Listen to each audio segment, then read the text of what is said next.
Top five, top five, top five. Yeah, girl. You ready to do this? You ready to count this thing down? We're doing the top five, heard? Yeah, let's set it off with 1, 2, 3, 4.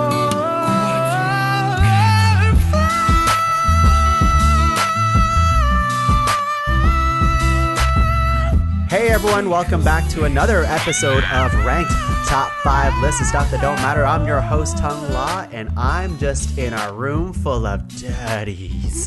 Daddies and papas. And what other words for daddies do we got here? Father. Father? That's really formal. That's all I know. In French, you can say père, papa, Père? Pops. Pops? Poppy. Daddy-o? Poppy. Poppy! Yeah. I like that. All right. That's a good one. Poppy. Yeah, we're all daddies around here. Actually, none of us are, but figuratively we are. Actually, literally none of us are. But a big daddy that I'd like to introduce here, the papa of us all and the pod cavern, we have Axandre Lemours. I like it when you call me Big Papa Tongue. Yeah, do you? I feel like a few years ago you wouldn't have liked when I called you that. No, but I'm a little older now, so I'm kind of You're maturing. Yes, you're maturing Maturity. very well. Maturing. Yeah. Ax, how's dad life? Not bad, honestly. My son is very laid back. He doesn't like much when I pick him up, but otherwise nothing really phases him. He's a quiet little roommate. Yeah. He's a good boy. Yeah, a cat, by the way, for people who don't know. Oh, right, yes. His name is Jake, the cake.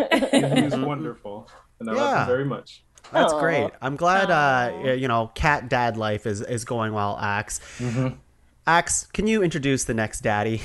Yes, absolutely. So this next daddy, probably I can relate to a little more now because when I used to babysit this daddy's kids, they would shed everywhere. And Jake People does are going to that be as so well. confused. Shedding kids? What the fuck? Yes, they shed everywhere. I'm talking about a couple other fur babies that I love very much, and they belong to Miss Catherine Ballachey. Oh, Catherine, hello. Yeah, for context, I have a husky, so yes, she does shed everywhere. I should have let me. How much shedding does a husky? I mean, of course, a lot. Well, but what are we talking a lot. about here? So it depends on the time of year with huskies, right? Because they have like winter coats and summer coats. So like, I remember, poor Ax, you once babysat her, dog sat her when we were in California in February, and she just like dumped all her fur because we came back to like this patchy mess of a dog, and I was like, Ax, I am so sorry. that normally happens in spring, right? It's like spring and fall, they just like completely dump their coats. But anyways, yeah, it's a lot of fun. Husky dad life is great. With the husky fur, have you thought of like a business you can do with that?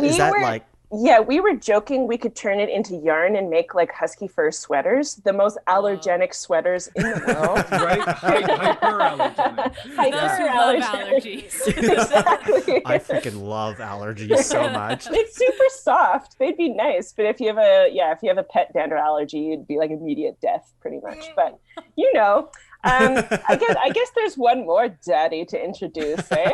Yeah, of course. This daddy, I believe, has two cats at this point, or one cat? Yes. Two. Yes. I'm talking about Alli Harris. Alli Harris. That's my Good Burger reference for Alli, because the last time I talked to her, we were just talking Good Burger for like an hour. Yeah, I hope this podcast is the same. It's the same. We came to talk about Good Burger again? Or? You want to talk about Good Burger this entire episode? We could do that. Ax, Catherine, what's your favorite Good Burger line? I have no idea what you're referring to. Like Bob's Burgers? It's okay, nobody does. Okay. It's a movie that only some people have It's a seen. movie from the 90s with Keenan and Kel. Yeah, I know that, but that's about it. I see. Yeah, it's okay. If you ever hear Alli and I just go, that's just a Good Burger thing. So, Okay, I see. Alli, is that the way you talk to your kids? all the time.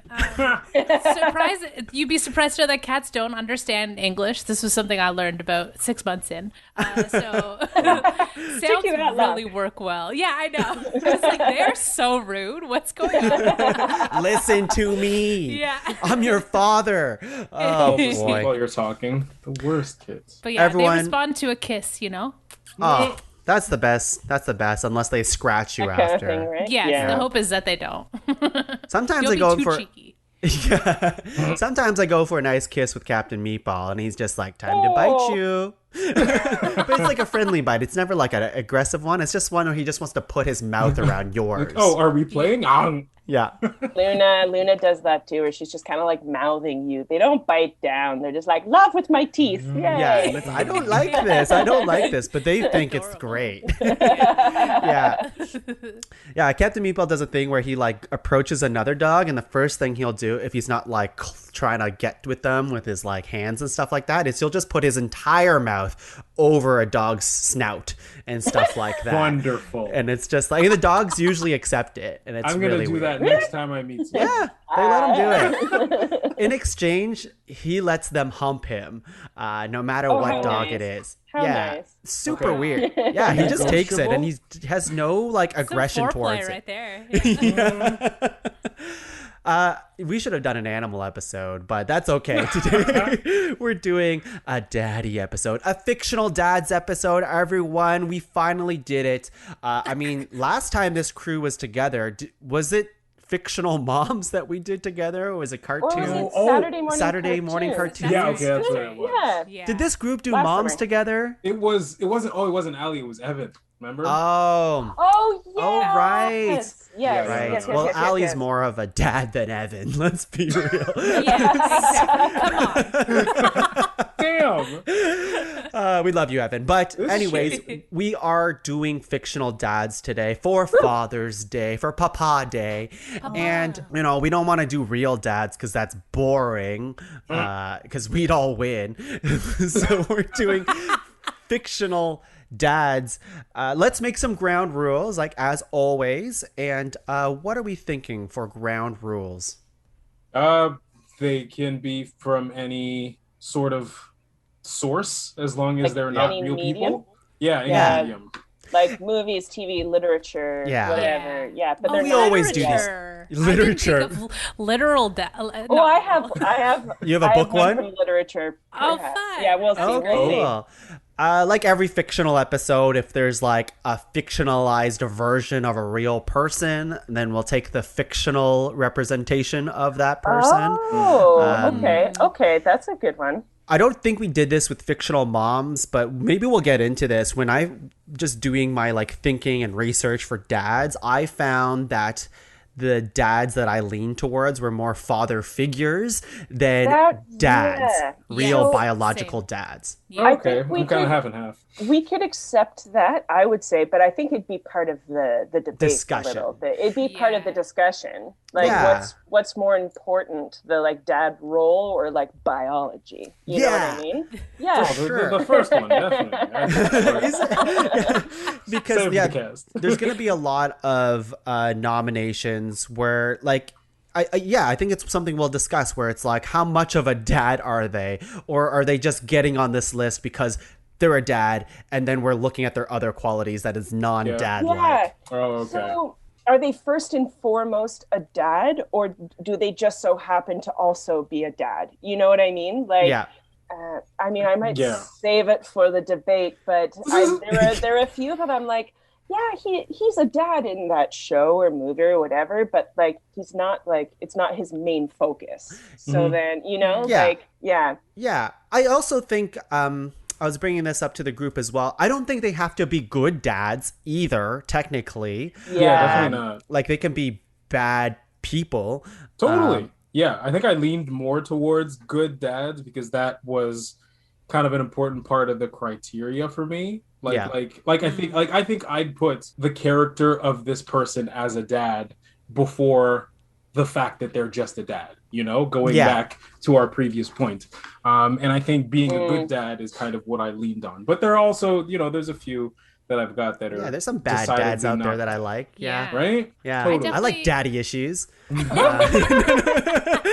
Alli, what are you going to say?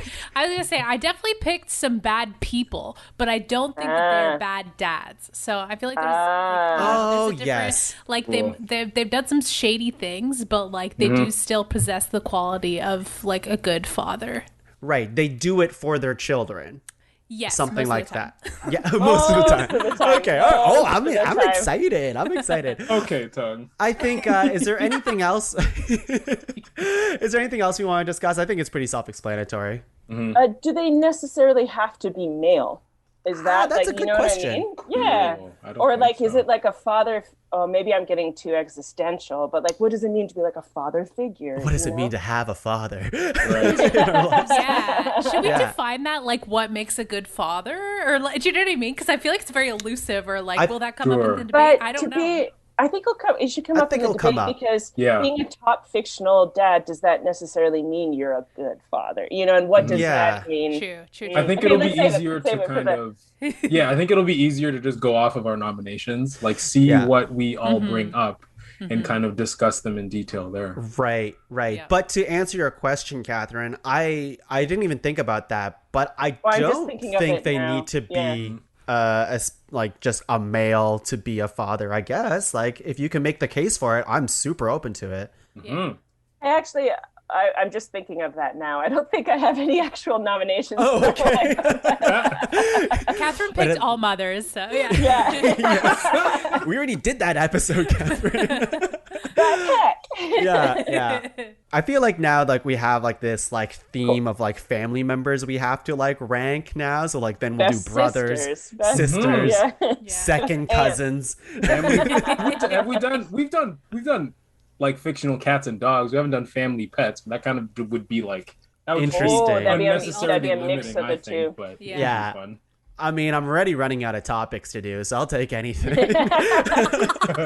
Okay, just like every episode of Ranked, we're going to go around 3 times, nominating 3 nominations each, making a master list of 12 and whittling that down to a top 5 fictional daddy list. My first nomination, I'm going to go with an easy one. I was doing some thinking.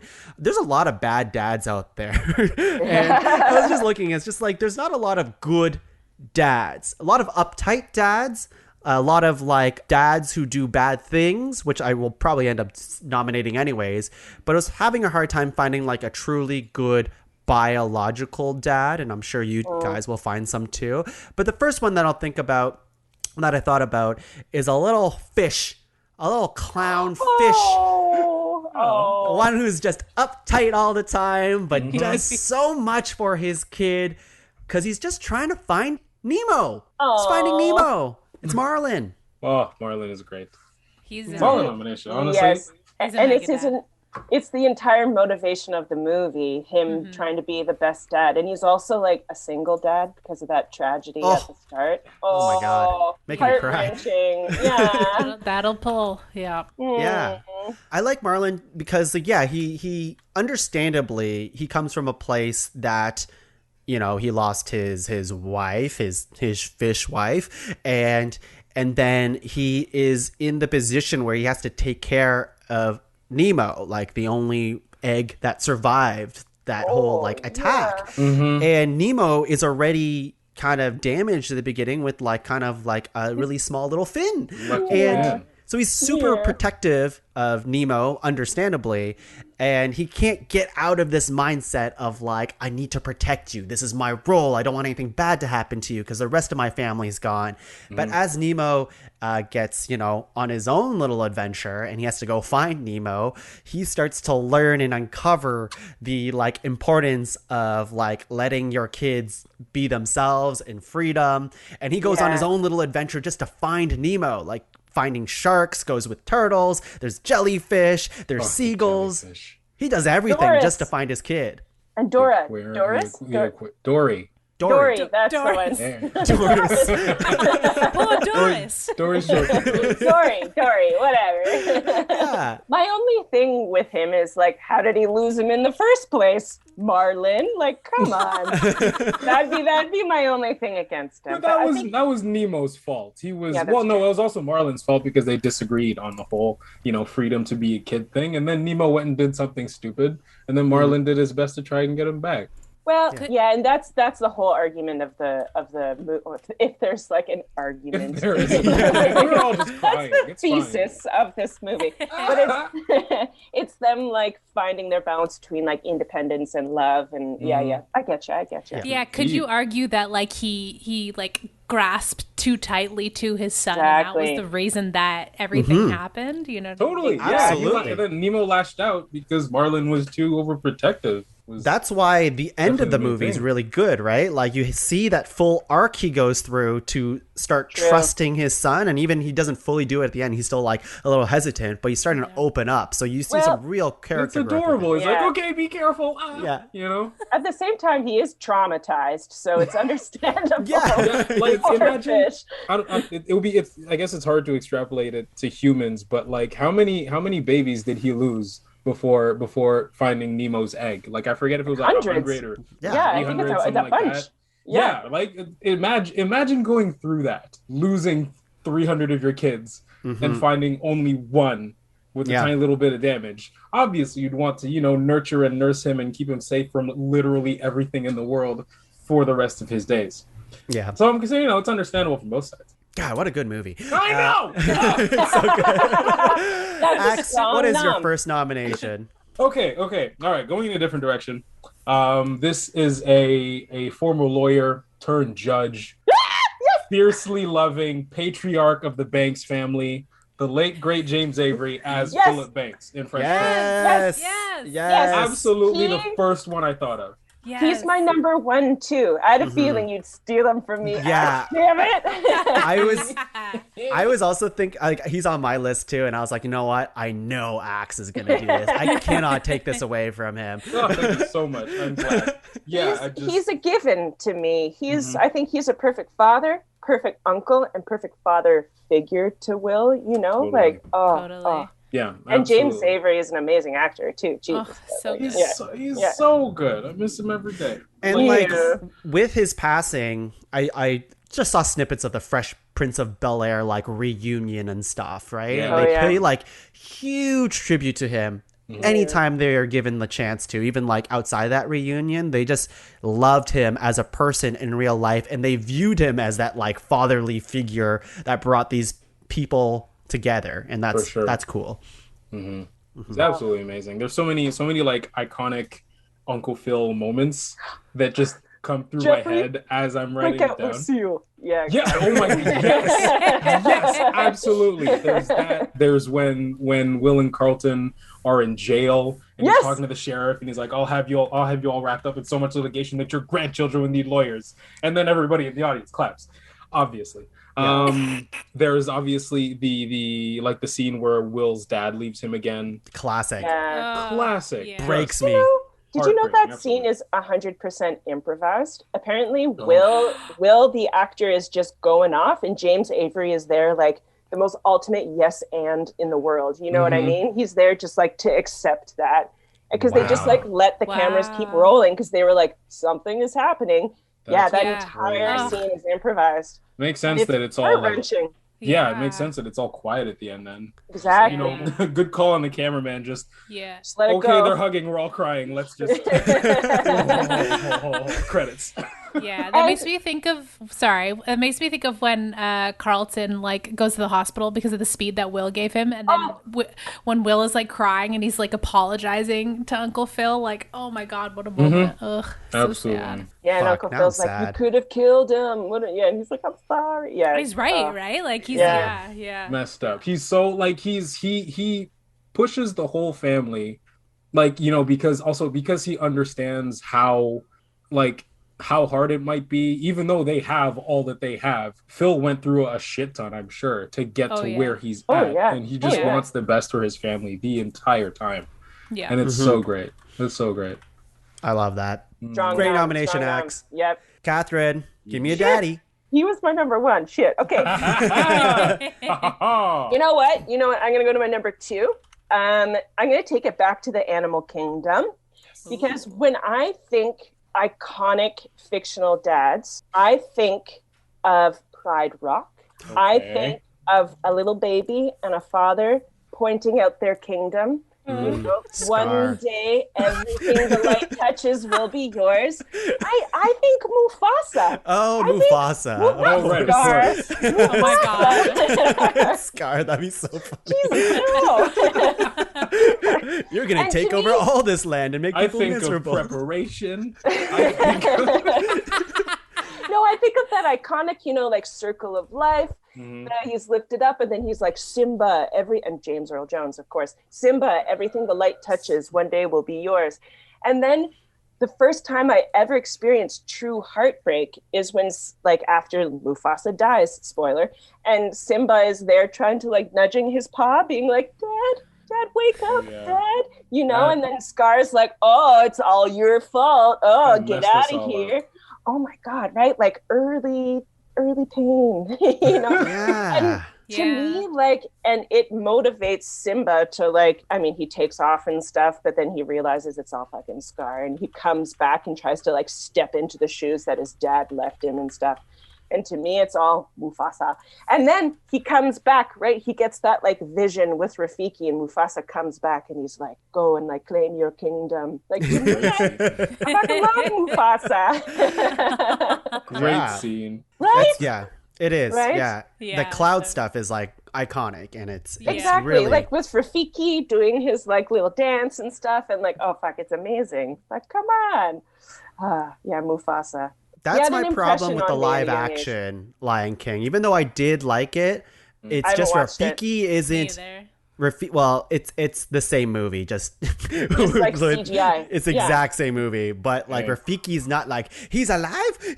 He doesn't have any of those like Rafiki moments and stuff like that. And, like, no, none of that. Rafiki's not like that, and it's like, ugh. They also brought James Earl Jones back for Mufasa. Like he did voice of both of them, right? Yeah, so good. It's it's an iconic performance by James Earl Jones for sure. And yeah, you're right. Like with Mufasa's death, like, and it's such little screen time you get with him because you establish him as like the king, a caring father. He gets it. He gets life, and everybody respects regal. him. He's noble. Yeah. And when he sacrifices or tries to protect his son and ultimately falls for like a really shitty trap that his brother made, it's like crushing. And then Simba, when he says Dad, and like he's just right up to his like dead father, it's like, oh my God, you're killing me.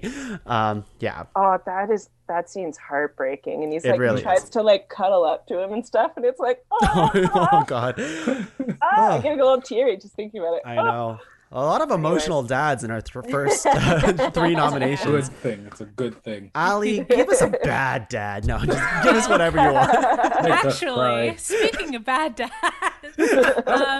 okay, so I don't know if it's because I just watched Better Call Saul and I'm really like into the Breaking Bad world currently. I just finished Better Call Saul season 5 and I started rewatching Breaking Bad, and I was like, there's no dad out there fictionally who makes the biggest sacrifice, I think, that Walter White makes, which is why I picked Walter White. Nobody needs to go and cook meth. Usually. Okay?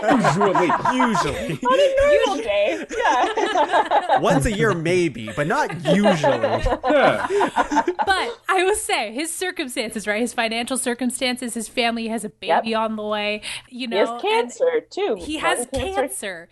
That's, he has the ultimate load on him, and he does maybe, I don't know, I guess you could probably say it's one of the worst things you could do is like perpetuate drug use, but he does it for his family, to leave Walter Jr. money and for them to have better lives, because he knows that inevitably gonna die. And there's like some like little moments throughout the series too, like where Walter Jr. is getting made fun of and he comes in and he like kicks the bully in the shins and he's like, fuck you, man, you know what I mean? Like there's like a lot of little things there, because I think you kind of see him as very much like this person who has chosen like evil over good in a way, you know what I mean? And like you know, he obviously he kills a lot of people, he has run-ins with the cartel, but like if you come back to the point of like what he's doing it for, I'm like, that is a dad. He will go over morality to provide for his family, and that's why I pick Walter White.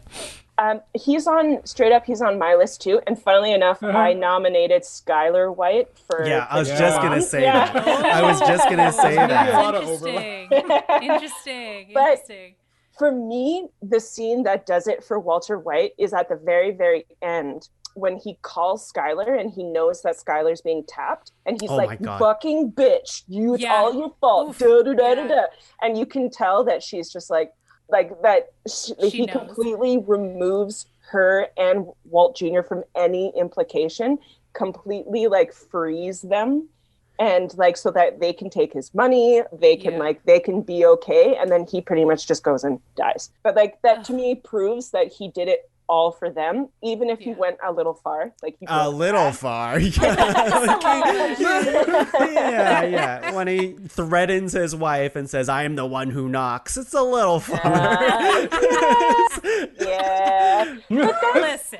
That's Gus Fring's influence. That's like the cartel's influence. That's like, true. He's under a lot of stress. Heisenberg thing. Yeah, it's the Heisenberg. Yeah. That wasn't Walt. That was Heisenberg. The nomination isn't Heisenberg. Yeah, man. We're rewatching Better Call Saul right now. It's such so a good. brilliant show. I have to and I love go how back it into sets it. it up. It sets it up like if you go and rewatch both, you're like, oh, they're referencing each other constantly. Oh, it's fascinating. But anyways. I gotta go back and I watched the first 2 seasons. I really liked it, but Netflix was always a season behind. Yeah. And it just took so long, so I was just like, God damn it. But I think like most of it's on there now, so I should go back now. Because they had to. I think they had to pause season 6, so it's caught up now. And then are there 5 on Netflix now? Because I'm I don't think season 5's on 4. Netflix. Oh, okay. Oh, is it? Oh.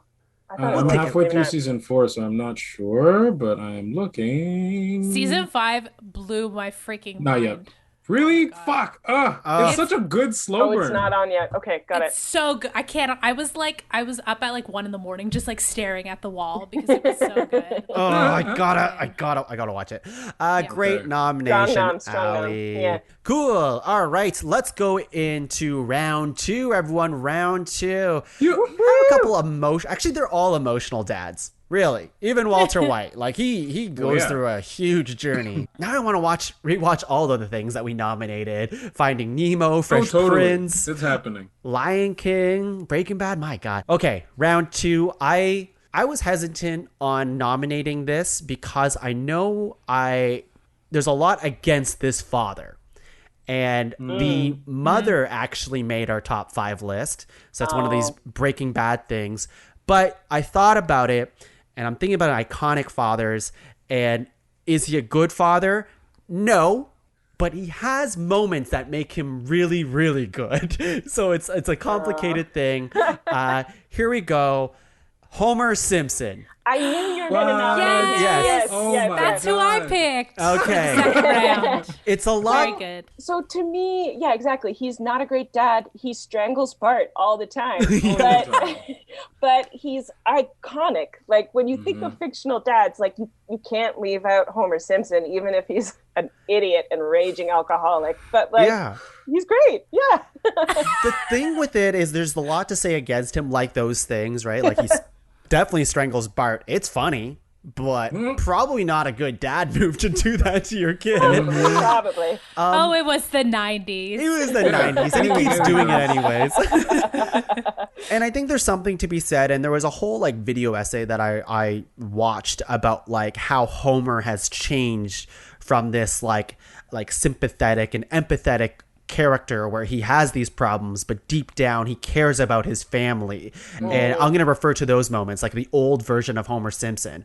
And then as the years go on, he goes more into like just completely idiot father who doesn't really show those moments that he does in the earlier seasons. I'm talking about like the moments where he like has with Maggie, for example, and he has to do it for her like little frame on his like his workstation, and he does it all for her. It's beautiful. When he buys Lisa her saxophone, when he like helps Bart build his like soapbox derby little cart and stuff like that, giving Bobo back to like Maggie as well. He has these moments where he's actually a really good father.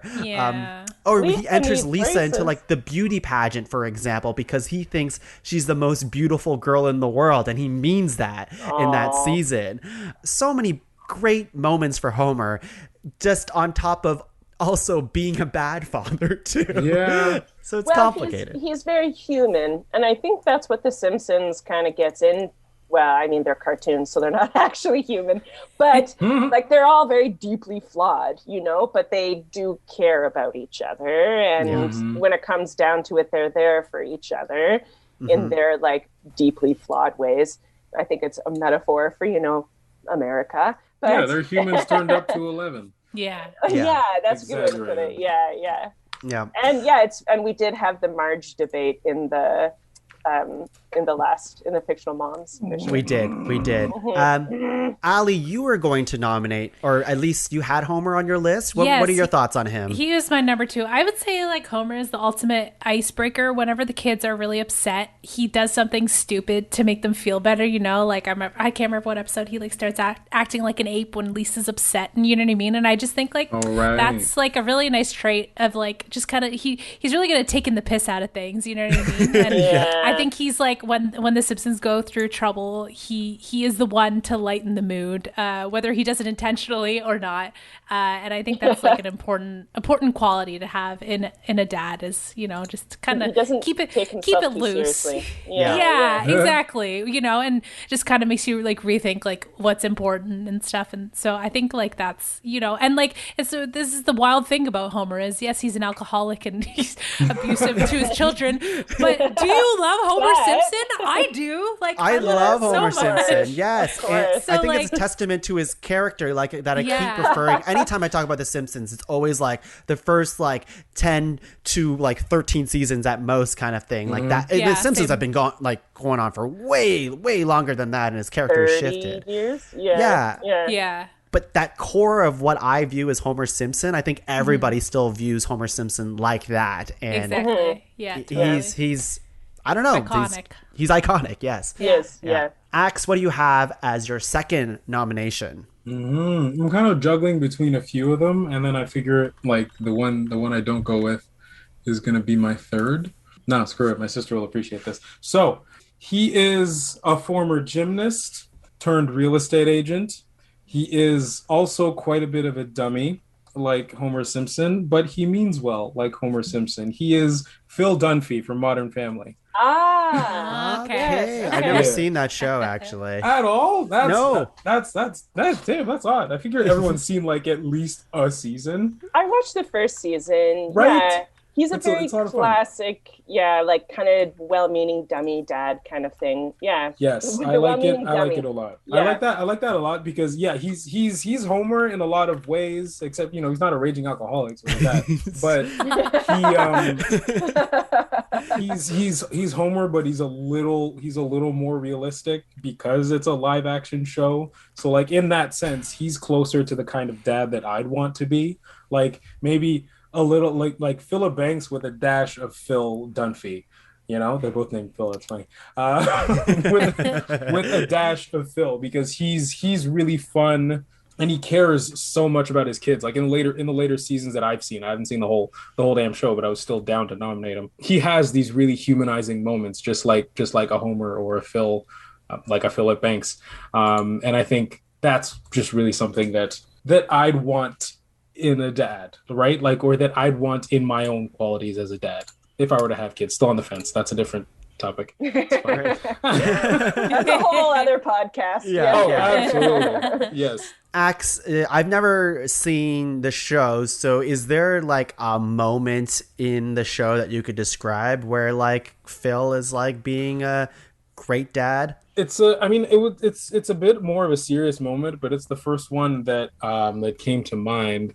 I think if I remember correctly, one of the kids, Haley, I think she was flunking out of college and having to move out and come back home. And this is after like a few seasons of Phil really just being like the happy-go-lucky kind of guy. So at one point he comes into her dorm, nothing's done, like she'd been irresponsible and stuff, and suddenly he's like very serious.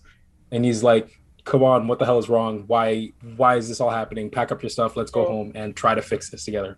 I'm paraphrasing quite a bit, but it felt really jarring in a good way to hear that come out of Phil as opposed to his wife Claire, who is like the serious foil and the less fun parent for the entire show. So I thought that was really cool. Still a show worth watching?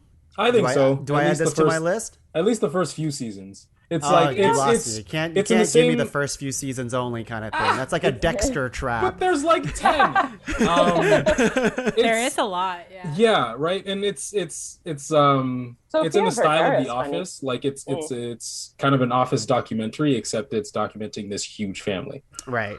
You know. Cool. I think the format works out really well. Phil Dunphy. All right. Catherine, second nomination. Okay. I'm taking it back to a bad dad, too. Ooh, in fact, bad. Let's get it. It's literally in his name. Big hint, big hint. But when I think of iconic fathers, I think of one line, right? Mm-hmm. What line would that might be? Luke, I am your father. Actually, that's not how it goes. It actually goes, you killed my father. And then he goes, no, I am your father. Yes. Exactly. And then he says, that's impossible. When he gets his hand chopped off. Exactly. I'm talking about Darth Vader, which is literally German for dark father. Like, it's in his name. Did you know that? Yeah, Darth Vader literally means dark father. That's insane, Catherine. We've done so many episodes where Darth Vader pops up, even that line pops up and stuff, but nobody has ever dropped that knowledge. There you go. Wow. There you go. Also voiced by James Earl Jones. So there's a trend here with my selection. You know. Okay. Imagine I just nominate Coming to America. Yeah, I was going to say. Like, James Earl Jones, just James Earl Jones. But no, to me, obviously, he's not like a good dad. Like, he chops off his son's hand, but he's an iconic dad, and that is the whole point of the movie, right? Like, they're restoring balance to the Force. Like, he is the foil to his son. He is the dark, his son's the light. You know what I mean? It's a very important dynamic, and it's a dynamic that hinges, like, that the entire series is hinged on. You know what I mean? So he's not like a good dad. He's not going to like snuggle up with his kids, obviously. He didn't even raise his kids. But to me, he's an iconic force dad. choke his kids, to be honest. Oh, yeah, exactly. But the funny thing is, he is kind of redeemed in the end, too, by episode episode 6, the third movie. Yeah, when they take off his helmet and he's just this sad old dude who's just like, I did my best. You know what I mean? And Luke's there, like, kind of accepting him, and then his spirit is like joins the Force again, or like whatever it is. Becomes one with the Force. Well, yeah, he becomes one with the Force, and you see him there with Yoda and Ben Kenobi and stuff like that, or Obi-Wan, and you're like, yeah.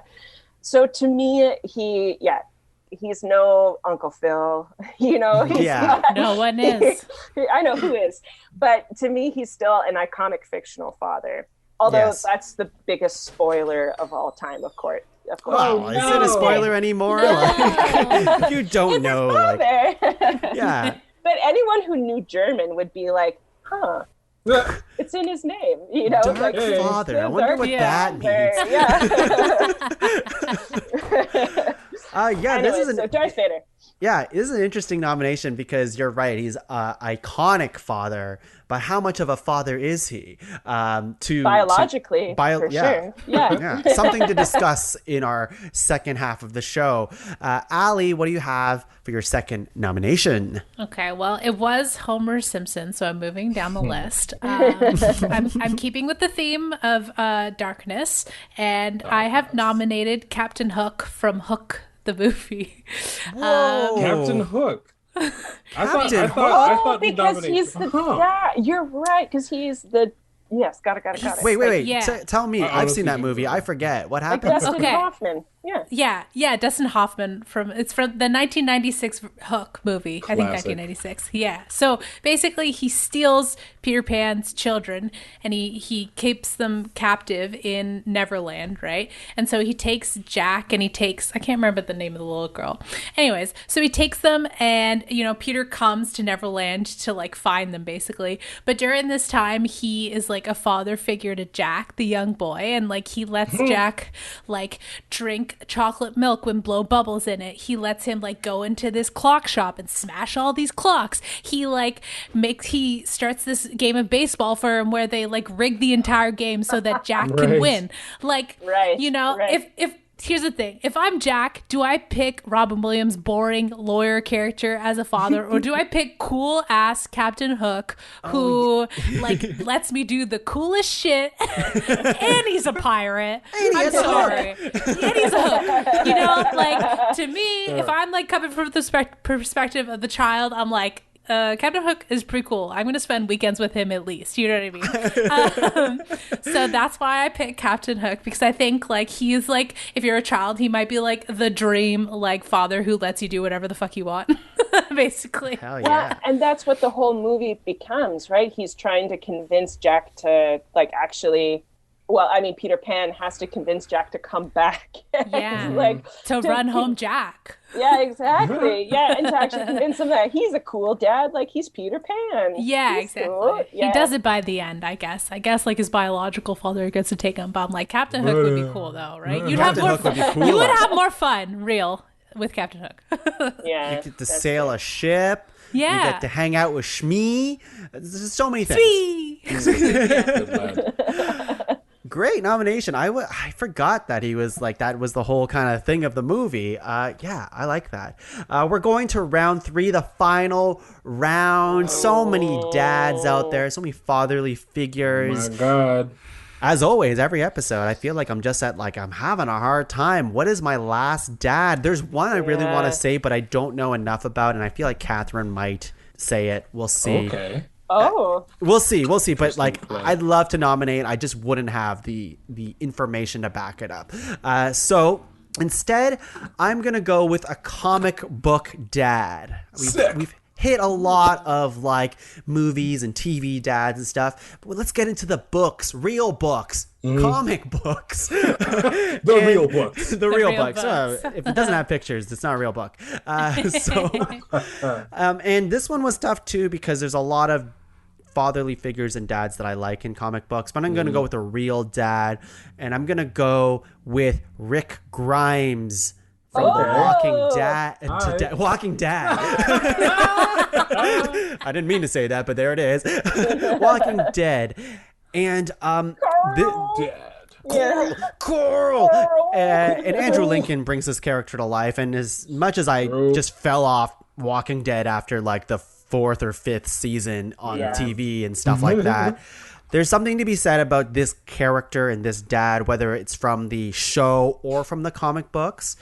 Rick Grimes, like the main protagonist in Walking Dead, basically his motivation in the entire arc and series is him trying to take care of his child. Him trying to take care of Coral. And what ends up happening to him is he gets thrusted with the responsibility by so many different groups of people who end up believing in him, then dying, and then them moving to a new place, and they believe in him again, and then they die again. It's a weird cycle that should have ended after the first 2 times or something, but it keeps happening. And it's just one of those things where like he makes a lot of bad decisions. He ends up killing a lot of people, but he As also any makes good a lot father of does. like as a lot of good fathers. As He we've also learned, yeah. dabbles in meth, probably. Killed a few younglings and stuff. Yeah, you know. exactly. But I think the core of his motivation through the entire thing is it doesn't matter about any of those people. It's all about family, because he also loses his wife very early on in the comics. And I think in the comic book version too, the newborn daughter also dies, but in the show she lives on, kind of thing. It's a weird Becomes the little ass kicker or whatever they call her. Yeah, I don't know. But with him in general, I just think like it's just he does a lot for his kids, and like I don't think you guys care about spoilers with Walking Dead. No, but Not at this point. in the comic, what ends up happening is that one of like the people that he takes care of, like the survivors and stuff, they betray him, they shoot him, and he ends up turning into like a zombie, a walker at the end. And the person who puts him down is his son, Carl.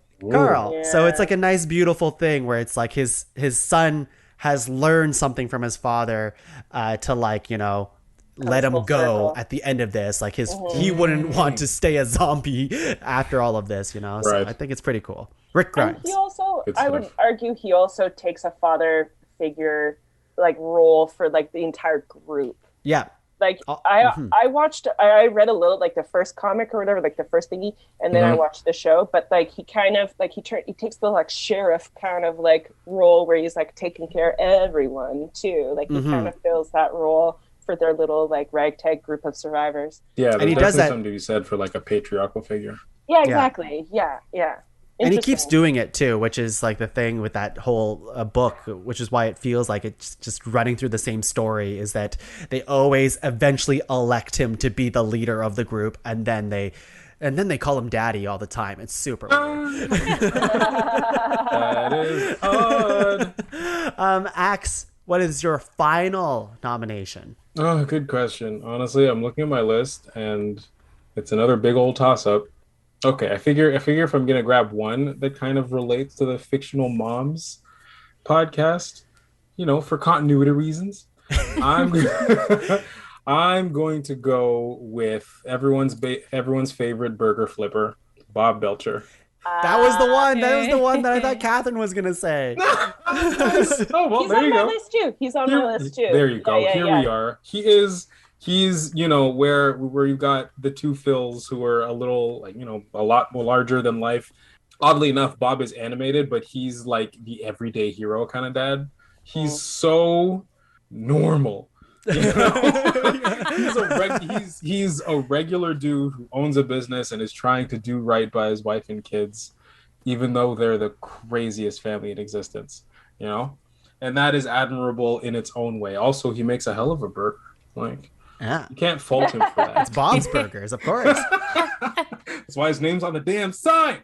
Yeah, you absolutely cannot fault him for that. There's lots of like little moments, none of which like are huge and come to mind right away. I need to rewatch Bob's Burgers, honestly, but I'm still very confident about this nomination. I love Bob; he's the greatest. Next to To Linda. me, he's like the center. He's like the eye of the storm of his family. You know what I mean? He's Yeah, like, that's a good way to put it. the family kind of rotates around him, and there are all these like crazy kind of characters around Stuff him, and happens he's the to one him. that he's the one that kind of like holds it together in a sense. Yeah, Yeah, he has I to get that. ride the tsunami. yeah, exactly. Decent surfer, you know. Ali, have you watched Bob's Burgers? You have an opinion about this? Not really. No, I'm sorry. I should. I really should. You know, I started watching it after the Fictional Moms because Trevor was like, oh, my partner was like, oh, we gotta watch more Bob's Burgers, because the Fictional Moms ones, I was kind of like, sure. It's great. Bob and Linda are a match made in heaven. Exactly, but I get it now. Yes, I get it now. That was the same for me, Catherine, which is as soon as we did that episode, I watched like a good season and a half or 2 seasons of Bob's Burgers, and I really, really liked it. But like that season, that Bob's Burgers is still going. And I don't really know enough to be like, yeah, Bob, best fictional dad. But from what I know, he's like very like He has very dry humor, which is amazing. And you're right. He's just absolutely. super normal guy that kind of puts up with his family, but you can tell he cares for them too. That's a great nomination, Axe. He's in the title, so he must be important. Yeah, right? exactly. It's either Bob's the main character or the burgers. Who knows? Yeah. Catherine, what do you got? Final nomination. I'm trying to decide if I want to be a little shit or not. Do it. I think Be I am. shit. I am going to be a little shit. We Okay. encourage it. So this one, I'm not doing it just for the sake of the debate, but it's kind of a nice side effect of it, is that I would like to nominate Ned Flanders. Okay. I'm Okay. listening. So Oakley dokley. So Oakley dokley neighborino, right? Like, to me, he like Homer Simpson is the like iconic dad, but if we're actually talking like good dads, it's more Ned. Although his kids are pretty friggin' weird, but like that's not necessarily his fault. That's his fault. Yeah. I don't know. And when Maud dies and he's like single and he has to like take care of them, and like, to me, and he has this like really strong moral compass, although a lot of it is axed around his like anxiety and his like crazy like Bible thumping ways, perhaps, yes. But to me, he's like the iconic like neighborino, like upright citizen dad figure kind of thing. And I think makes the perfect foil to Homer. Like, you know what I mean? Like they're the perfect contrast. And of course they live next to each other, and that creates like a great dynamic between the two of them, you know? Like when Homer is working from home finally because he gets obese, and he the moo. And he's trying to get the computer to work, and he talks into the mouth and he's like, "Computer, kill Ned." And then Ned pops up being like, "Ooh, my ears are burning." And Homer's like, "Ooh, good start, computer." Can we nominate his weed smoking Canadian counterpart instead? Who's this? What do you mean? I remember I think Ned traveled to Canada at one point with his family, and then sees like his own counterpart, and is like, "Hey, you want a reeferino?" That must be a newer season. Yeah, it must I be. don't think so. It has to be. That was years Like ago. 13 or something. Yeah. No, it has to be after that. Axe, I know my Simpsons. Is Okay. Fair. Is that when they go to Canada like for the Olympics? I think. Maybe. And Lisa gets obsessed with collecting the pins, and she's like, "I need the pins." Yeah. Yeah. Okay, I think I remember. Yeah. Anyways, Ned Flanders is jacked too. Let's just not forget. He is. He's an it Adonis. feels like I'm wearing nothing at all. Nothing at all. And he's a senior too. He's like over 65 or whatever it is. So like, he's just. Yeah, oh yeah, when he gets sing, or like when Maud dies, all the ladies in town are like, "Ooh, like excellent." And then there's a whole thing after, as the seasons go on. I didn't really pay attention to it, but he ends up with Mrs. Krabappel for a little while. What? Yeah. Really? Weird. Yeah. I thought Mrs. Krabappel ends up with Seymour. No, They like with date, Peter. but Krabappel goes with Flanders for a bit, and then it's a interesting choice. And then Flanders, I guess he kind of hops around a little bit, because there's definitely episodes where he like dates like another person in Springfield. The country and singer. Yeah. Yeah. Oh, right. Yeah. So Ned, he gets around. He does. He Good sure for does. him. And he's sexy, so great. He's sexy. It's very nothing at all. I will say a point against Ned not being a good father is he gets a satellite dish, and he brings Homer over, and Homer's like, "I thought you bought a satellite dish." And he's like, "Yep, over 230 channels locked out." So he doesn't even let his kids watch the TV. Alli, what do you got? Okay, well, I also had Uncle Phil, so that's out. I have like one. It's pretty niche. I don't know if anyone will know. Did anybody watch My Wife and Kids? Nope. A little. I've seen like 3 episodes. That's kind of it. It was like reruns at one point. Okay, yeah. So it was a show I watched like a ton in the 90s, and it's about this family, and it's basically just like their experience as a family, and Michael is the father. It's played by Marlon Wayans. Marlon Wayans, yeah. Yeah, he's so funny. It's so funny. If you ever get a chance, definitely go watch a couple clips. But yeah, like this is like really, this has nothing to do with being a dad really, but like the funniest thing that he would do to his children, whenever they asked him for something, he would be like, nah. in like literally like 20 different ways. That was like the entire series. He would just always respond to them like that. It was really funny. And like it just like he really kept the family dynamic going. Like his son went through a lot of struggles, and like he was like harsh but funny, and like, you know, like he again was just somebody who I think definitely had like a hard life to get to where he was, but he like kept that family strong. I really suggest it, but I know it's a little niche. It's a bit niche. I understand. So it's called My Wife and Me? Is that what it's called? My Wife and Kids. And Kids. My Wife and Kids. And what's the main dad's name? His name's Michael. Michael. Okay. It's a 2001 show. Darn. Wow. 5 seasons too. I can't believe I've never heard of this show. It was on ABC. Okay. I don't know if that stops people. As soon as you said Marlon Wayans, I was like, oh yeah, Marlon Wayans had that sitcom. Yeah. I didn't watch much of it though. Yeah. Probably nominate Marlon Wayans too. Like he put his entire family on TV and in movies, right? There's that.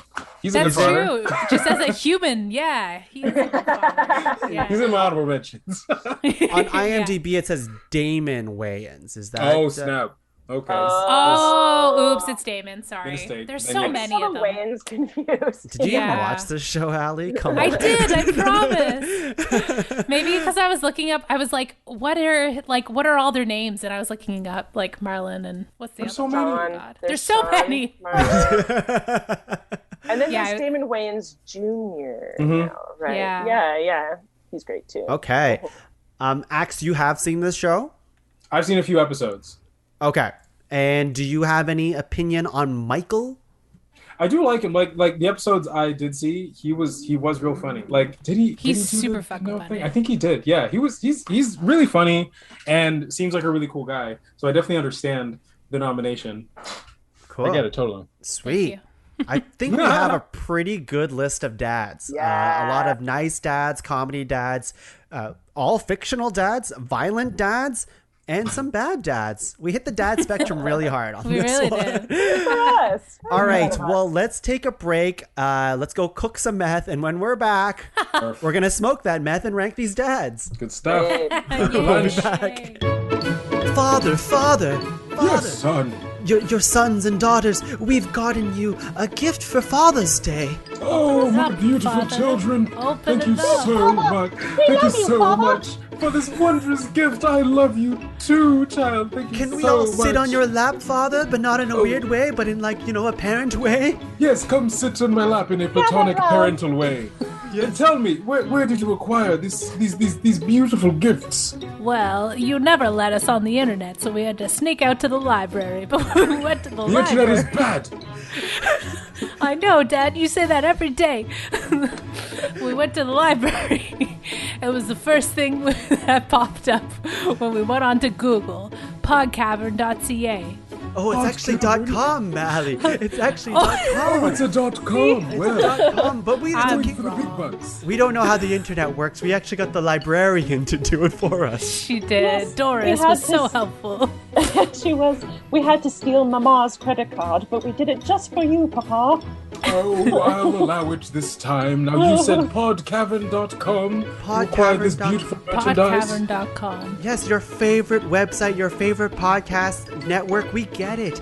And if we buy stuff from the merch store on podcavern.com, then Podcavern, your favorite and everyone's favorite podcast network, get a little bit of a kickback.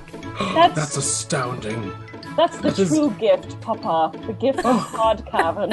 A Podcavern. Thank you so much. No. Oh, Dad, your jokes are still so lame. But Papa, do you want to open up your gift? I will. Open it. It's a Podcavern brand apron. Thank you so much, Yes, children. they actually sell that on that website. And a t-shirt, and Okay. a tote bag, and a mug that says #1 Dad on one side and Pod Cabin on the other. Oh, so beautiful. Yes, you know what? There's still more things. Just name a bunch of items. It's probably on that website. Oh, and a water bottle, a crew neck, and a t-shirt, and a button. 5 buttons even. A travel mug that I can take on our annual trips to the Pod Cabin. Oh, long sleeve shirts, short sleeve shirts, long sleeve shirts, under short sleeve shirts. Papa. Dog bandanas. Don't forget your fanny pack, Papa. A fanny pack for me and a baby romper for Allie. Thank you so much. Aw, yes. Group hug. Everyone gets on my lap and into my arms in a platonic parental way. Yes, of course. We love you, Papa. Podcavern.com or papodcavern.com.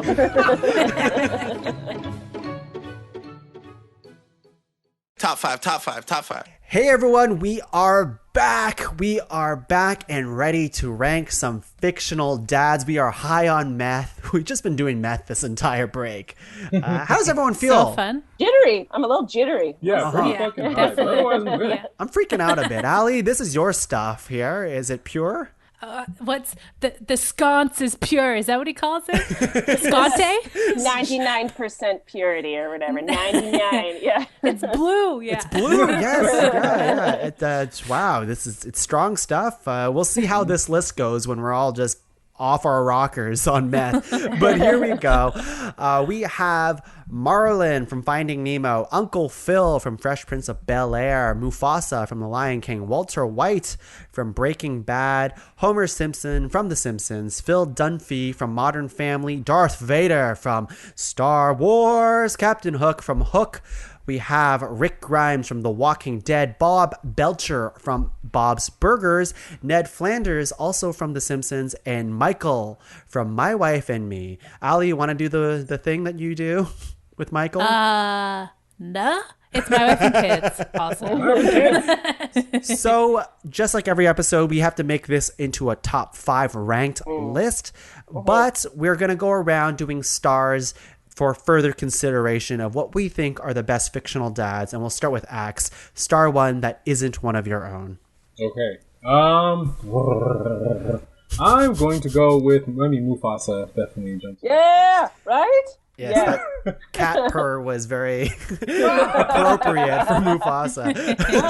More like a roar, but you know. Yeah. Close.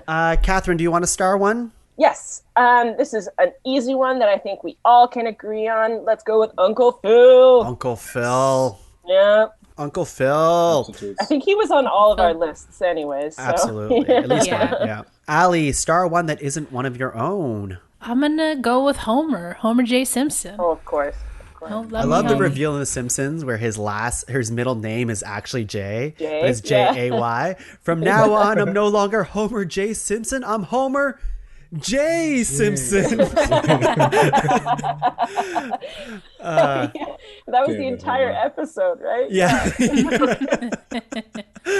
What was his name when he was the Thompsons? Do you remember? They were like trying to teach it to him. Oh, yes. Like, good morning, Mr. Thompson. Yeah, I just remember that. He's stomping on his foot. Yeah.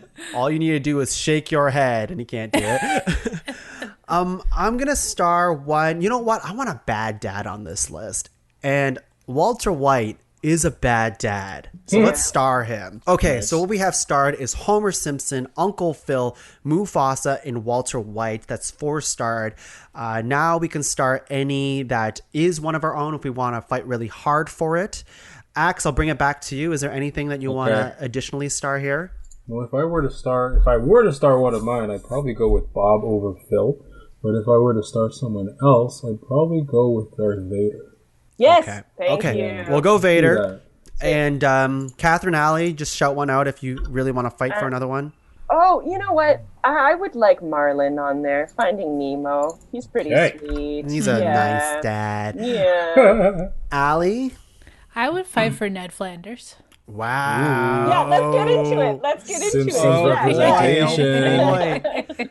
Okay, so the ones that we have starred as a recap: Marlin, Homer, Uncle Phil, Mufasa, Darth Vader, Ned Flanders, Walter White. That's 1, 2, 3, 4, 5, 6, 7 starred. The ones that aren't starred are Rick Grimes, Phil Dunphy, Bob Belcher, Captain Hook, and Michael. I'm tempted to put a little asterisk next to Captain Hook because I did like your argument. Although he's not technically a father. Well, no, he's just a father figure that was better to Jack than his regular dad. And kind of like an evil father figure. Like, I kind of like it. All right, we can star him. That's an interesting angle. Mm-hmm. How about the other ones? Does anything else pop out that you're like, I really got to fight for this? I want Bob on there because he's such a regular dude. We can star and him. That makes him so much better. But then I think the argument can be made. I think the argument can be made that like he isn't much without the rest of his family. Okay, you know? I'll at least star him, but I'm not sure how far he'll go. Allie, how about yourself? Is there anything else that like pops out? I'm pretty content with the people we've picked. Yeah, me too, because we picked basically the entire list to star here. I will say, like, I think there is an argument for Rick Grimes, but I would take like I don't think Rick Grimes is a bad dad, but like Walter White as a violent dad over Rick Grimes and stuff. Mm-hmm. I think there's a lot to say about this character, but if I'm being real about the other dads that I see on this list, I think I ultimately like these other dads more than Rick Grimes. So, yeah. Cool. Okay. Once again, Marlin, Homer Simpson, Uncle Phil, Bob Belcher, Mufasa, Darth Vader, Ned Flanders, Walter White, and Hook. That's 9 starred. Out of 12! Yeah, we got we didn't reduce it that much. No, we did not. So how we are going to reduce it, we're going to go through locks. I'm going to say these nominations again, and you'll just say if it's a lock or not. If it's a lock, it will likely make our top 5 list. It's not a binding thing. It's just a way for us to navigate this, but it has to be unanimous. You don't have to give me a reason why it's a lock or not. Just give me your gut reaction. So here we go. Marlin, lock or no lock? Yeah. I'd lock him. But Yeah? Okay. Homer Simpson, lock or no lock? Lock. Yeah. I'd lock him too. You can't not. Uncle Phil, lock or no lock? Lock. We're just gonna lock everyone. This is good. This is great. Mufasa, lock or no lock? Lock. Lock. Yeah. Ooh, it's so close. I'm so close. I think it's between him and Marlin. Would we have to choose one animal dad? Is that what you're saying? Okay. We don't have to. No. We don't necessarily have to. I think it's just kind of a comparison that I'm making for myself. But but if we were to pick between 2 animal dads, I would pick Mufasa. Come on. Oh, okay. Same. All right. Okay.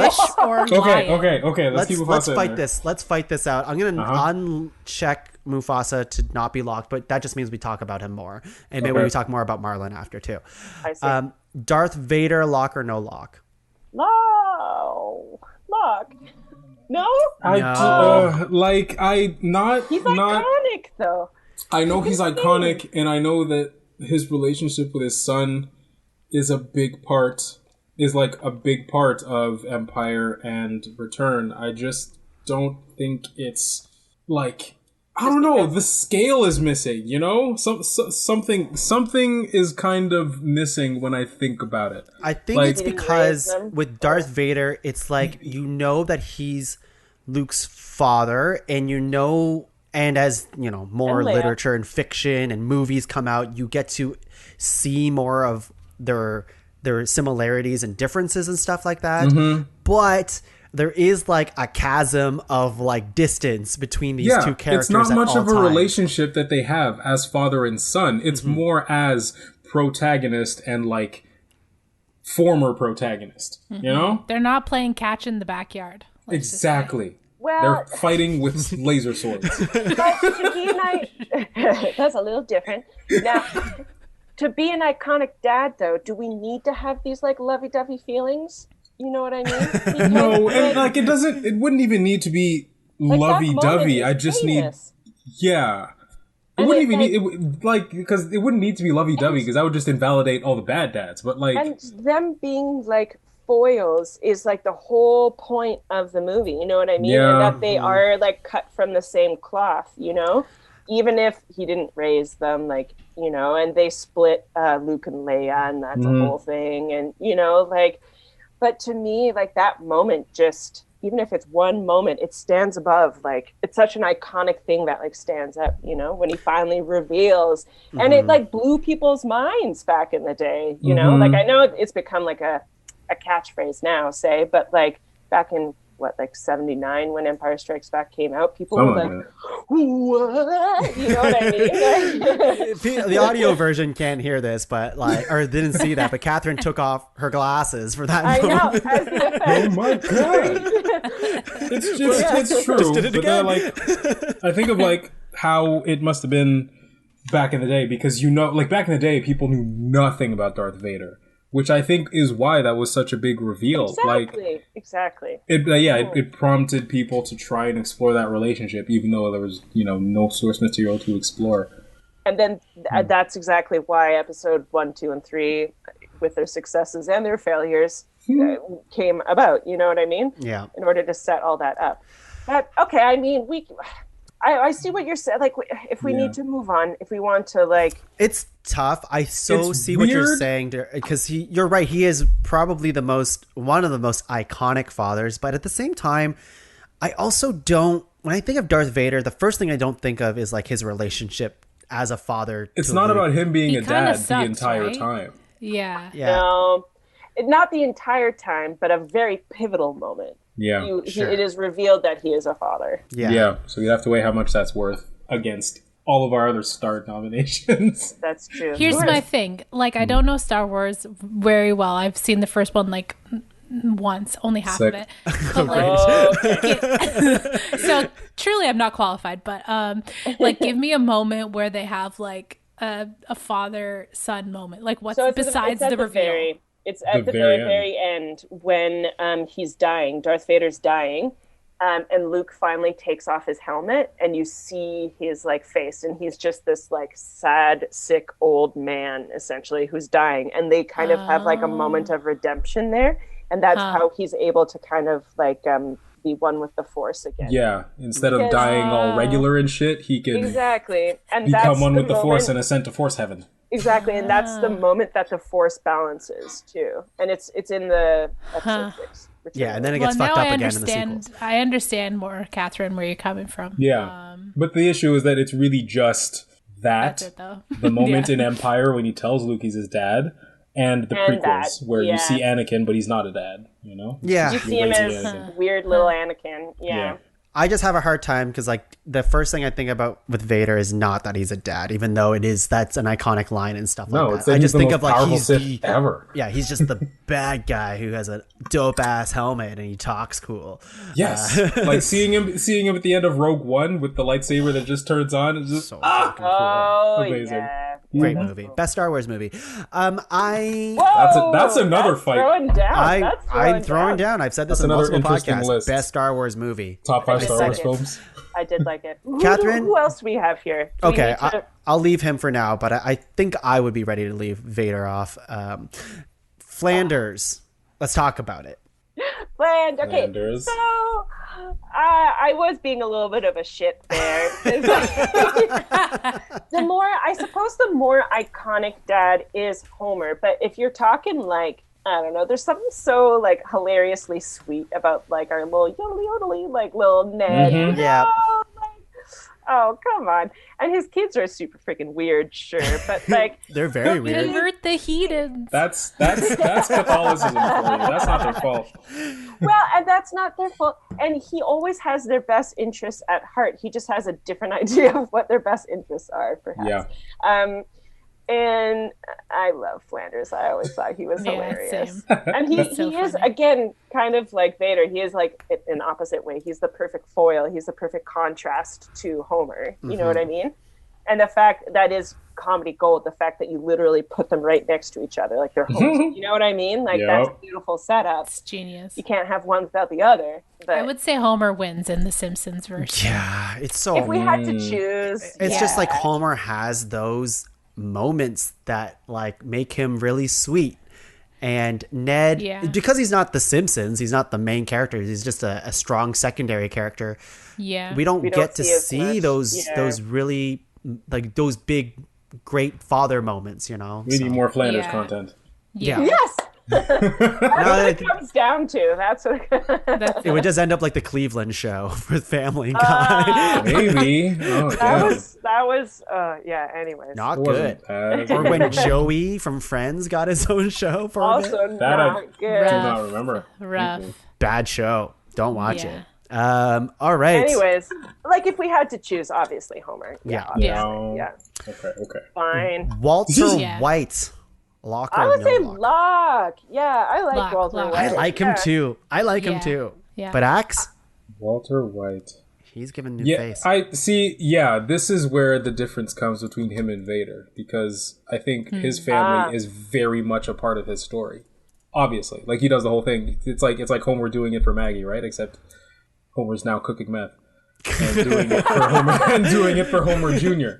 Like It definitely works better. Yeah, Walter can definitely be in there. So if we're gonna go for an edgy dad, you would choose like an evil quote unquote dad. You would go for Walter White over Vader. Yeah.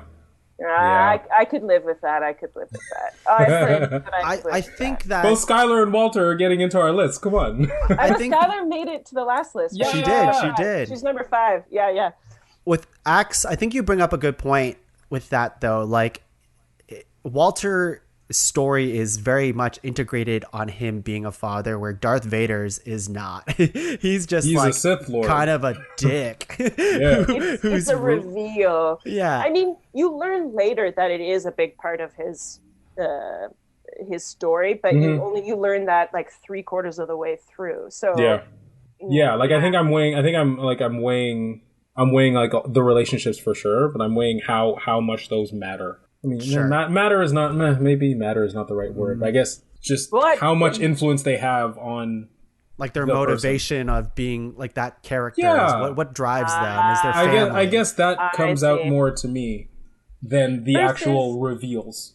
Yeah, versus the fact that Vader is his father brings balance to the Force, but the fact that Vader is a father does not necessarily motivate him on a day-to-day basis. Yeah. Only in that moment where he's like, I'm your father, I'm going to chop off your hand. I'm your dad. Yeah, exactly. Don't forget it. Vader doesn't put on his helmet every morning and be like, I'm going to go be a good dad now. Not at all. Yeah. All right, so I'll take Vader off, and Captain Hook. Well, Hook is another villainous dad. I mean, again, if we're choosing villainous dads, although I truly don't believe that Walter White is necessarily a villain, but that's a whole other thing. But if we're choosing like kind of bad dads, again, I think Walter White over Captain Hook, don't you? Same. Yeah. I would agree with that. Yeah. He's also... He's trying to be a dad in a manipulative way. Like he's trying to. True, he's trying to keep Jack from Peter. From Peter, yeah. Okay. I don't know if he's not genuine about it at all. Yeah, is it like, does he actually want to be a dad, or does he just want to mess with Peter? Yeah, I think he just wants to mess with Peter, right? Yeah, I think so. Yeah. Okay, like if Hook had won, then Jack would have fallen by the wayside because Hook would have been, the best pirate around and all that. Yeah. So Hook is off. So what we have Star and Locked. And this could change, obviously, but we have Marlin, Homer, Uncle Phil, and Walter. That's 4. The other 2 stars that are Mufasa and Bob. Ooh. So, I mean, that's Mufasa. Mufasa. Say it again. I am totally fine with having Mufasa and Marlin on the same list. I think that doesn't bother me at all. I don't know enough about...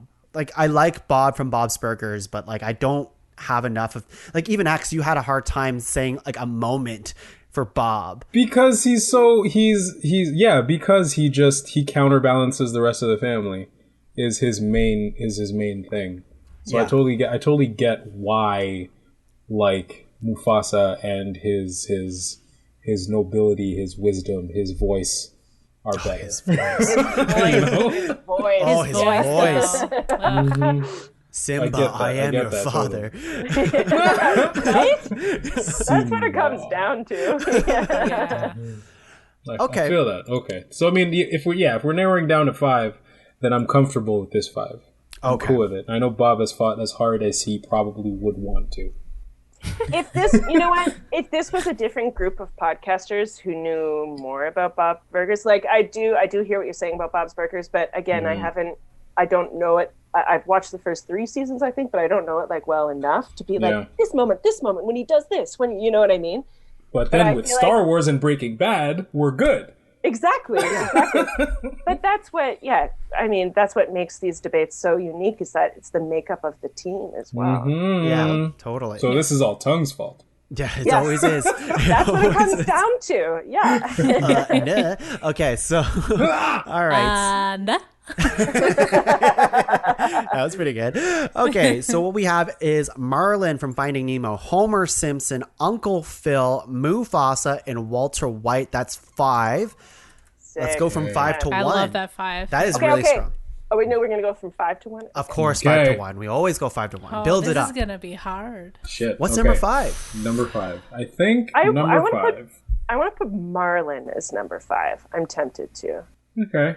Yeah. Is that... Yeah. I see him around 5 or 4. Like, I think there's a case to be made over Mufasa if we're pitting them against each other. I think there's a case for that. Just because, like, Marlin has a full arc. Yeah, true. Marlin... Mufasa was robbed of his arc. You can't blame Mufasa for dying, but at the same time, it's iconic. That's what I mean. Like, that's just like, we know Mufasa. Actually, he does kind of have an arc. But he comes back as a ghost, and see, that's his power. True. Not an arc. He's also a ghost dad. You forgot. Okay, he also allows Simba to have his arc. You know what I mean? Yeah, true. He guides his son from beyond the grave. Yeah. Very Hamlet. That's a dad. Yeah. Right? I'm just going to be a little shit and be a devil's advocate, and then I'm okay with whatever it's plays. But just because, like, I feel like with Marlin... He, like I said, he goes through a full arc throughout the beginning of the movie and end of a movie. You see what drives him, what motivates him and stuff. You see that he has flaws, like a real dad and human. Well, he's a fish, so he's not a human. But, like, he has these real emotions that make him feel humility, and, like, he has weaknesses and stuff like that. And Mufasa, we love him because he is, like, what we all want a father to be, which is also, like, not a true thing, where it's just this perfect being, this perfect idea Mufasa of a dad. is perfect. Yeah. And that's what we like about him, but we don't know what made him Mufasa, right? He definitely had to go through stuff. Prequel time. We need a prequel. I really want a prequel. I'm afraid Disney will fuck it up. Prequel. They'll definitely fuck it up. They'll be like, oh yeah, Mufasa. Let's do the Joker origin story with Joaquin Phoenix and do Mufasa instead. No, but it would be the brothers. We'd see like Scar and Mufasa, and like how did Scar get a scar? Yes. You know, it's all that. Ooh. All that said is, I actually don't really care where those two are placed in the grand scheme of things, but I just think there's a bigger argument for Marlin over Mufasa. But ultimately, I'm fine with whatever. Fair. It's a big. I mean, I'm okay with putting Marlin at number 4 and Mufasa at number 5. I'm also. I want Mufasa. I was like, he could be number 1 for me. I don't think so. Like, no way. He's so symbolic, and that's an important thing about being a fictional dad. You know what I mean? Like he dies, so we don't actually get to learn too much about him except for his effect on everyone around him. But to me, that's he did run a pretty nice rock. Yeah. So. You know? Have you seen that rock? All the animals respected him. He ran a nice kingdom.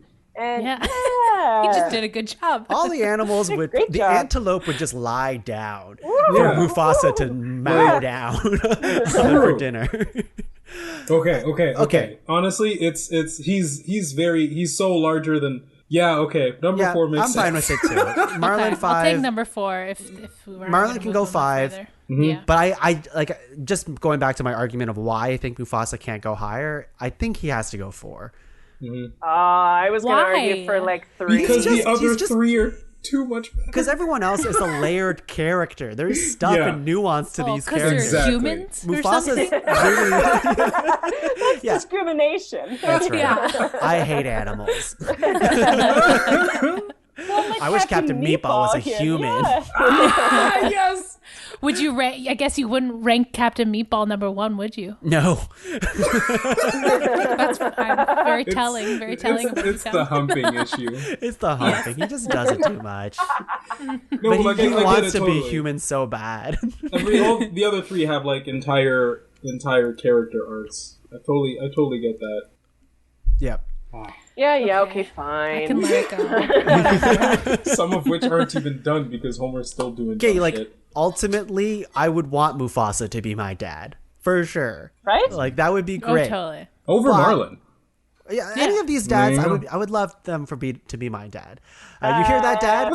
I hear wouldn't want that, Dad? Marlon as a Listen- dad. Oh, I he wouldn't want doesn't- Marlon as a dad. He's too much anxiety. Nervous. Yeah. Yeah, exactly. True. Yeah. Yeah, that's Overprotective true. and stuff. Yeah. He's Although trying. he does learn to work with it in the end. Yeah. He just needs Yeah, therapy. And he's the only does. dad on this list that tells dad jokes, which is very important. Honestly, fair. Now I'm very glad he's number Yeah. 5. I would say Mufasa- Homer kind of does, but without meaning to. Yeah. He Homer is doesn't tell a dad joke. jokes. He is just a dad joke. joke. Yeah. Yeah, he is a joke. That's true. Yeah. So, can we get to number 3? Because I have Absolutely. a thought on number 3. So, Okay. Yes. to me, Walter White has to be number 3 because the other 2 have to be 1 and 2. You know what I mean? Yeah. Don't you think? Like Yeah. our top 2, Yeah.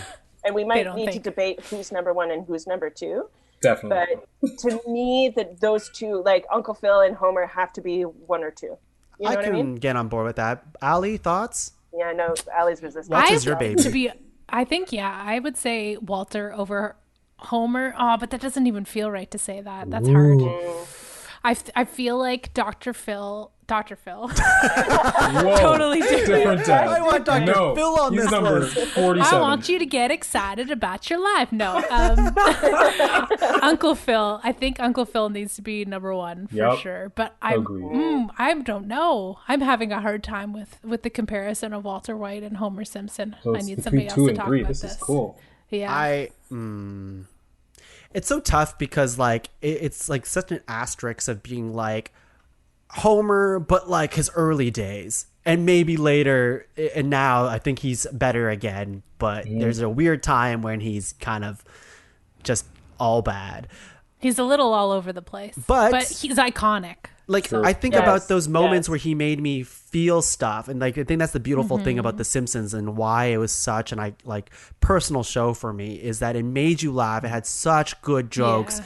but it also made you like learn real lessons about real life, and they It were was like so beautiful. Yeah, there was like an authenticity to like the characters and an honesty. Yeah. Yeah. Even if they were ridiculous, but they were, very human, as much as cartoons can be. Relatable. Yeah, relatable. Yeah. Yeah. Homer sacrifices the best job he's ever had with Hank Scorpio for his family. He had the best job ever. And Yeah, Scorpio, right. yeah. Ugh. and he's like, my Completely. family's not happy. Like, I can't be happy if my family's unhappy. So Walter White sacrifices everything for his family. He dies for his family. it's Yeah. true. It's true. Yeah. I see the point, but I think I like Homer better. Yeah. Well, that's why I wanted to put Walter White at 3. Yeah. Because to me, I can when I agree with think that. fictional dads, like it's Uncle Phil and Homer. You know what I mean? Like, That's true. Yeah. Yeah. I can get on board with that. Yeah. And like, now that- if Walter's meth was 100% and not 99, maybe we'd have a it's case. impossible. The pure stuff. Okay, if we're okay with that, I think for me, it's easy what number 1 is from this group.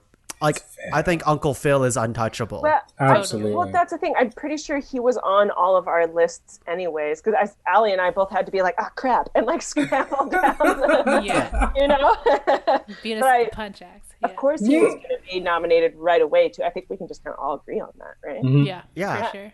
I think so. He's got so many good moments, and he sticks to his guns, but he's also like open-minded with his kids. Eventually, like at the end of the episode, and he's got a really good jazz throwing arm. Oh, so good. More of that.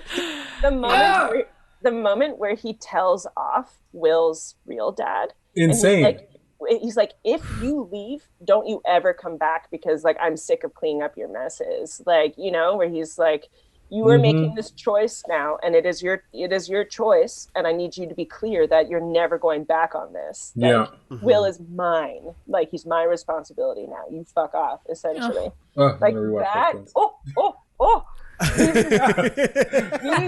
we watched all of Fresh Prince at the start of the pandemic, so it's fresh in my mind. Yeah, I'm gonna rewatch at one point. And I mean, one thing I don't count as much, because, you know, Homer's had his ups and downs in terms of quality, but, you know, Phil and Walter, they're consistently good in their own ways. Oh, you know, yeah. they're consistently. Like, you mean like they're well written and consistently entertaining.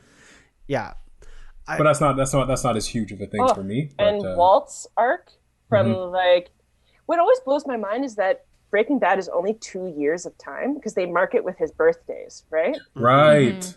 But it's what, 5-6 seasons, and how much he changes in that 2 years, like it's crazy. Like he's unrecognizable. It's nuts. Yeah. For sure. Yeah, his arc is.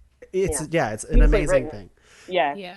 I mean, I think there's many people at home, maybe they would totally disagree with Homer even being on the list, because he's also a bad father too. Well, he's strangled. But he's going back to, like, he has his moments. He's very funny, and he's iconic as shit. Like, you can't deny that. But at the end of the day, Uncle Phil is like he's perfect. He's such a good dad. He's really good. He's perfect, but he's not. And that's what makes him perfect. Yeah. He's very human too. Yeah. He literally is a human. Yeah. Okay, Homer, we get it. You like animals. Jesus. I hate animals. Captain Meatball, get over here. All right. Let's do it. Number 5, we have Marlin from Finding Nemo. Number 4, we have Mufasa from Lion King. And number 3, we have the one who knocks, Walter White. Sick. Number 2, we have everyone's. Yeah, I was gonna say dough. I was like, everyone's dough. Everyone's favorite donut eating. Everyone's favorite barbershop singer / nuclear technician. Moo wearing. Dad, we have Homer Simpson, everyone. And number 1, come on, give it up for Uncle Phil. Judge Banks. Let's go. Yes, let's go. All right, what a list. This is awesome. Great Stacked. list. High quality. Let's go into honorable mentions over here. And for honorable mentions, we're just going to have Axe list off the rest of your honorable mentions. Just rapid fire all of them to me. Go ahead. So, Dennis Quaid as Nick Parker in The Parent Trap is how I choose to remember Dennis Quaid. Like the vineyard and everything. He's the greatest. Uncle Iroh from the Avatar series is a nice father figure for Zuko.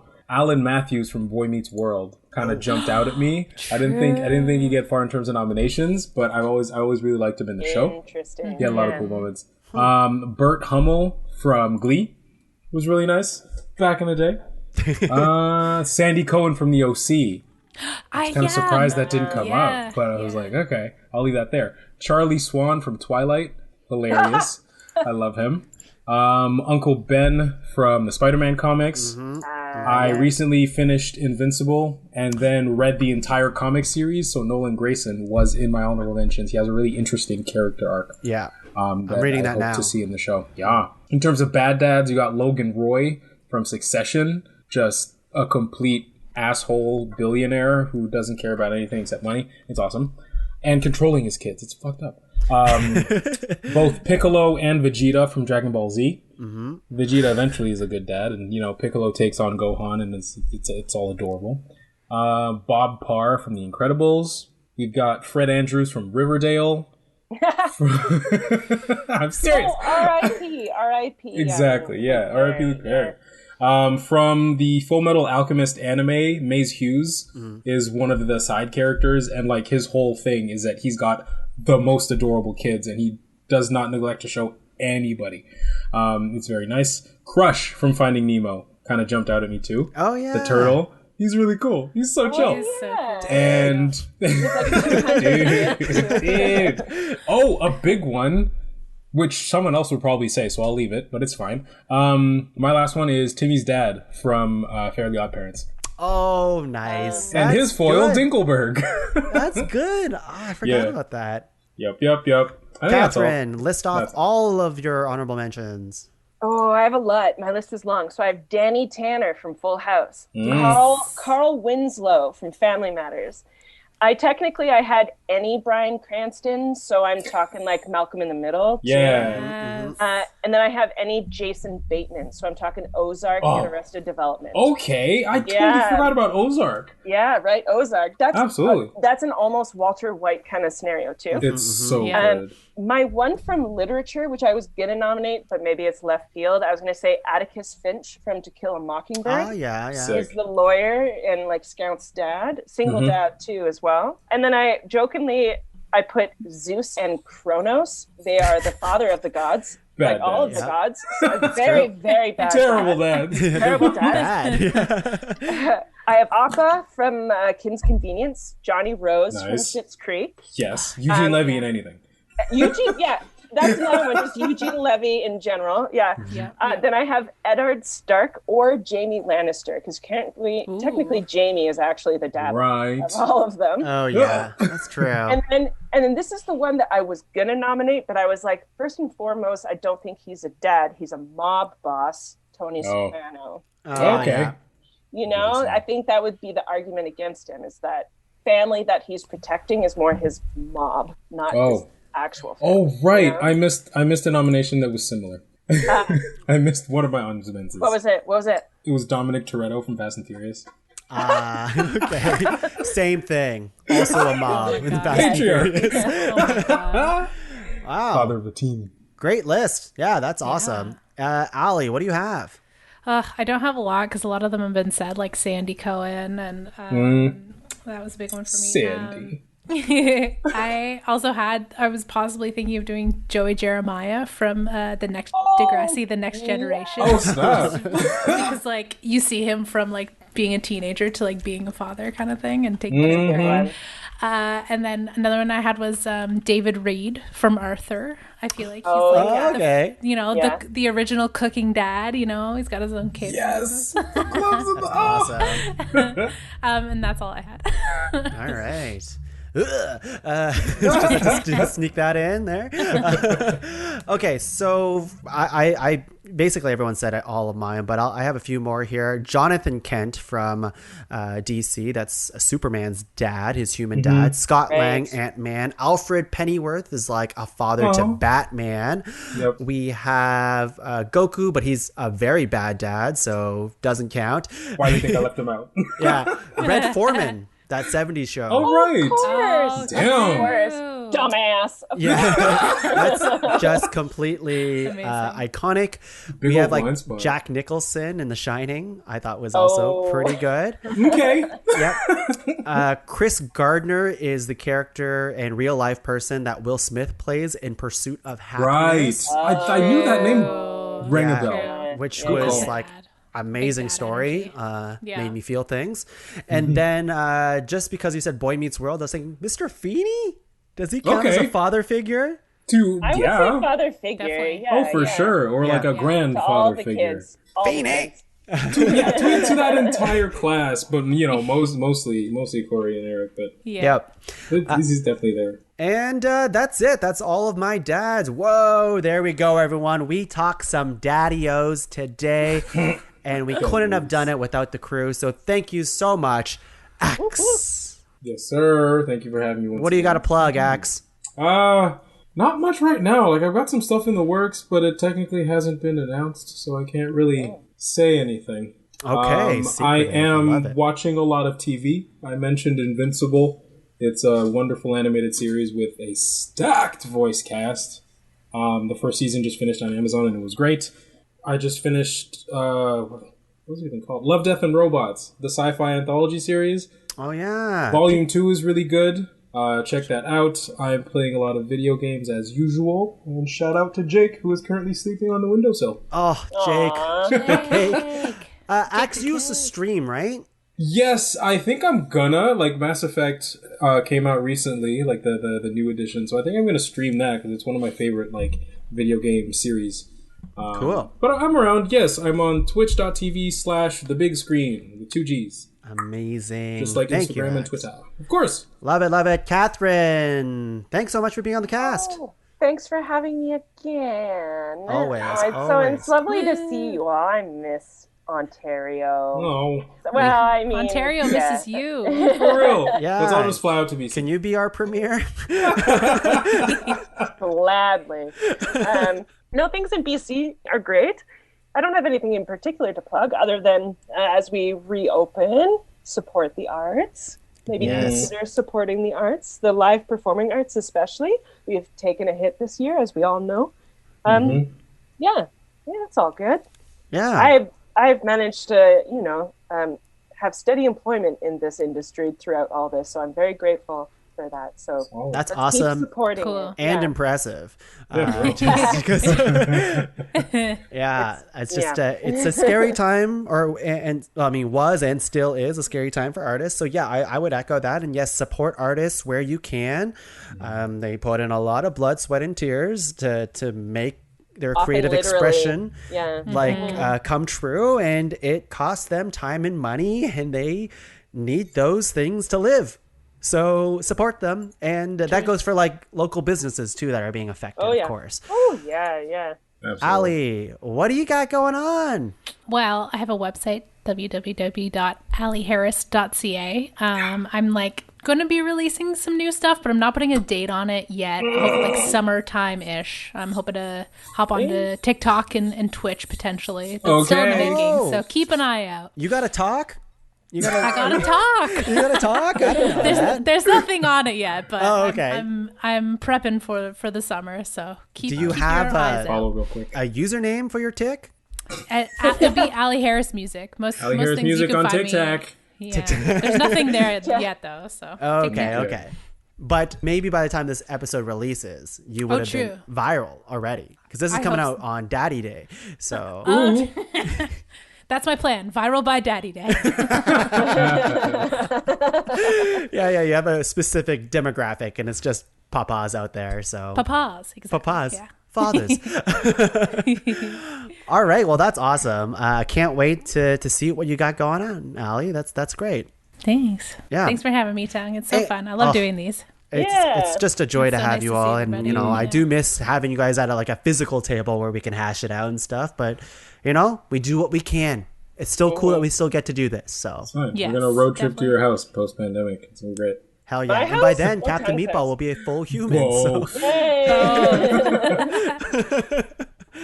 All right. For myself, you can find the rest of the shows in the Pod Cavern at www.podcavern.com. Check out that merch store. Check out that Amazon affiliate link. If you're buying stuff off Amazon anyways, a little bit comes back to the Pod Cavern. But otherwise, we have shows here. Enjoy them.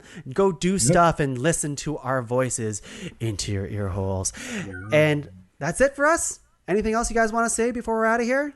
Hug your dad. Hug your dad. As soon as it is safe for you to do so. Yeah. And as long as he is dad. not Darth Vader.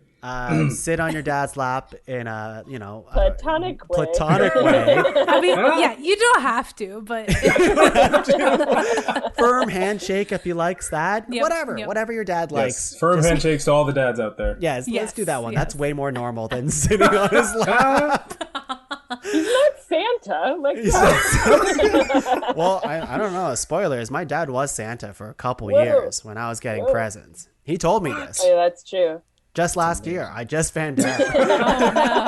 It's so amazing. sorry, He told me because I'm like, Dad, there's no Santa this year. What the fuck? Where's my presents? He's like, all right, time to tell you. So, Yeah, that's it. That's a blow. That's a blow. All right. Until next episode of Ranked, we'll see you guys on the next episode. So go sit on your dad's lap. Bye, everyone. Bye. Bye.